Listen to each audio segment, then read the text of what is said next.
Oh, man. Woo-hoo! So yesterday, this was great. So yesterday, we had ourselves Stephen A. Smith, my guy. Love me, Stephen A. Smith. All right?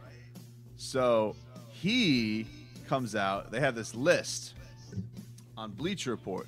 It gives you the best duos in the NBA, right? Yep. And number 4 on the list, Bam and Jimmy. Woo! But he goes and says, it takes it a step further. And he goes, the most underrated duo in the NBA. Jimmy Butler and Bam Adebayo. Talking about, man. Woo! Yeah. Most underrated. That got you going? Woo! Give me the feels, man. Stephen A. actually does have a lot of love for the Heat. He has them going deep in the Eastern Conference playoffs too, on a couple occasions. Yeah, he has them as one of the teams that could really threaten the Bucks, because they got the Bam print, they got the Greek Freak stopper. They make some more of the Greek meek when they got Bam on them. Telling you. So he goes. No one's talking about him, Max. Let's be real about it. And you want to know something, Leroy? Basketball. I'm telling you, Leroy. Here's the difference. All right. All right. You can't have a segment about the most dynamic duo or the most underrated duos. You know how First Take works. They got the graphics all over the place. They got an AD and a LeBron over here. They got a Russ and a James Harden over here. They got a Porzingis and a Luka Doncic over here. On the graphic, no Bam and no Jimmy. That speaks immediately into Stephen A. Smith's point. Boxed in. I think there's no basketball. This is a great conversation to have. But I would say one of the reasons why these two guys are probably on that list is because they have very similar styles, right? Like when you look around the league, there's nobody that plays a style like the Greek Freak, like Giannis. But when you watch Jimmy Butler, when you watch Bam, very similar styles. So when they play against each other, it almost looks like they're playing against each other.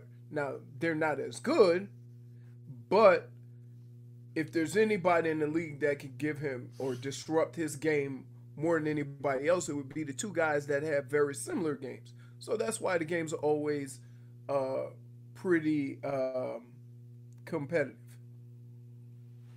Here's the list, according to Bleacher Report. And they use the Basketball Reference MVP tracker to help us with this.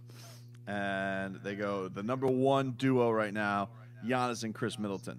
Now, this is like kind of a Hall & Oates of duos, because you're really getting propped up by Greek Freak here if you're Chris Middleton. What are you doing with your camera, man? I can't. You look good, man. I don't know what you're talking about. All right. So they got Giannis and Chris Middleton number 1. It's kind of getting uplifted by the first guy. Let's be honest. LeBron, AD. I'll give respect to that. It's a pretty good duo. So they're number 2. Number 3 on the list, Russ and James Harden. Now, good list. I mean, good standing on the list. A lot of accolades between those two individuals. Not in the playoffs, but look, Bam and Jimmy. It's a team game. I'm just saying, we know where that's going to end up. We know how that duo is going to end up in the playoffs. Plus, the tallest guy on their team's like 6'2". Yeah. I mean, that's been tried before, but it might be a little more effective now that there's really not a bunch of true bigs in the league. They're all wing players. These 7-foot guys are now wing players and are scared to put their foot in the paint. So it might work a little bit better now. But when the game slows up, having all those little ants on the court, I don't know how it's going to work out. Then you have, it says under the Heat, it says, when the Jimmy Butler chose the Miami Heat over the incumbent Philadelphia 76ers, many understandably questioned the decision. I mean, understandably is, overstated in my mind. I mean, he wanted to leave a bunch of crybabies. But, hey, that's neither here nor there. Bleacher Report's Yaron Weitzman explained, Butler clearly really wanted to play for the Heat. Living in Miami was probably a nice bonus, but the second desire is understandable. The first seems to have left many confused after all. He isn't a guy who attempts to explain away every outburst and controversy. And man, there have been a bunch of I was claiming to win. Oh, so this was one of the dummies that was like, oh, Jimmy Butler doesn't care about winning. Well, sir, I hope you feel foolish and are sitting with your dunce cap because clearly he does care about winning because they got a better record than the Sixers. Just saying. Then it says it's a fair question that the Sixers are championship contenders. The Heat are not. Butler no doubt knows this. According to those plugged in with the Associated Press, he was even more sold after hearing Miami's plan for attacking the 2020 offseason. Pat Riley may have had a few rough years, but that's no reason to believe he doesn't have a strong plan. I mean, yeah. Oh, you mean that he wanted to go to Miami, to a place that actually has organizational structure and not an actual clown show, which is what Philadelphia is.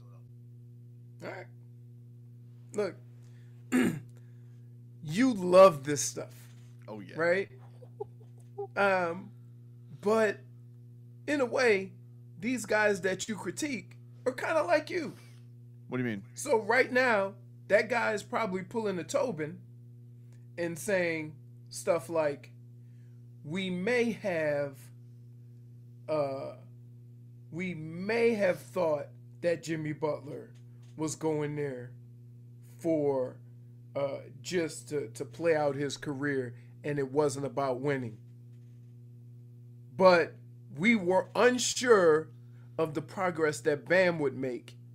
You know, some kind of verbal jiu-jitsu to get out of it. You're familiar with their work. But what you do is you call out everybody else. Nah. And then when you try to trade Gogi, right?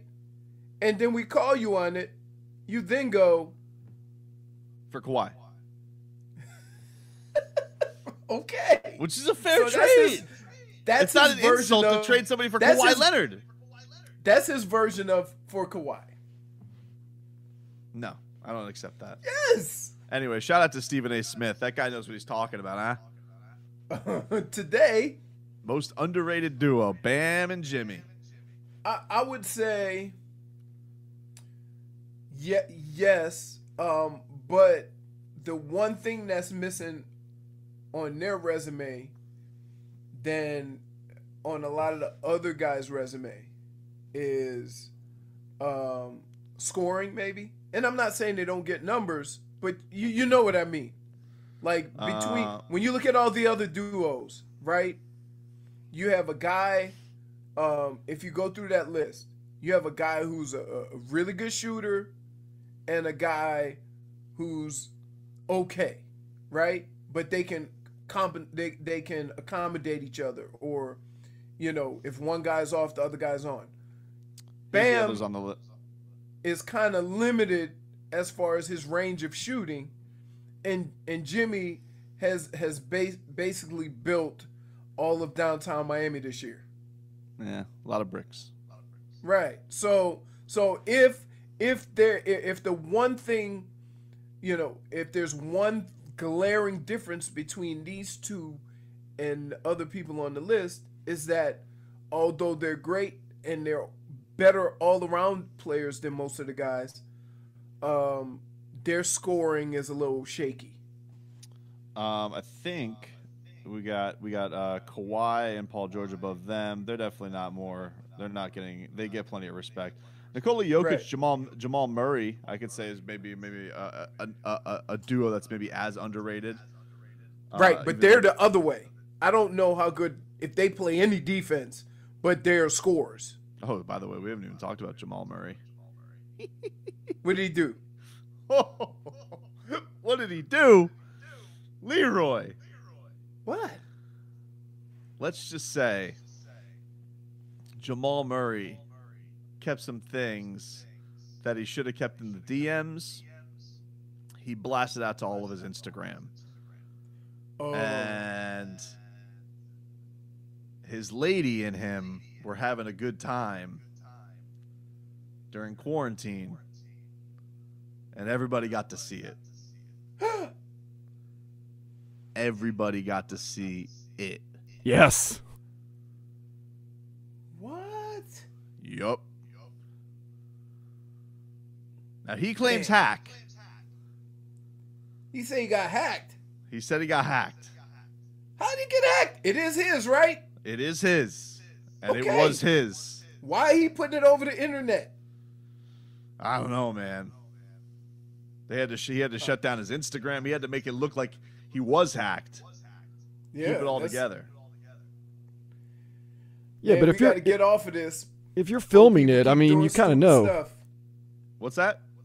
If you're filming it, you got to know, kind of, huh? You got to know look, I don't understand it. With how many clouds there are these days, who could be sure that it's not going to end up somewhere it shouldn't? Just, I mean, did he not see what happened to all the celebrities in the world, all the nudies that got out? You want to keep some nudes, all right? Take a Polaroid, all right? Put it in your desk drawer. Polaroid? Yep. Can you even buy a Polaroid? I'm sure on Amazon you can get a Polaroid camera. You want to save a nude, take a Polaroid. You The put it on only a camera. The only instant cameras that I know are used is the underwater ones. Great. But I haven't seen a Polaroid except when you go to like Parrot Jungle or something.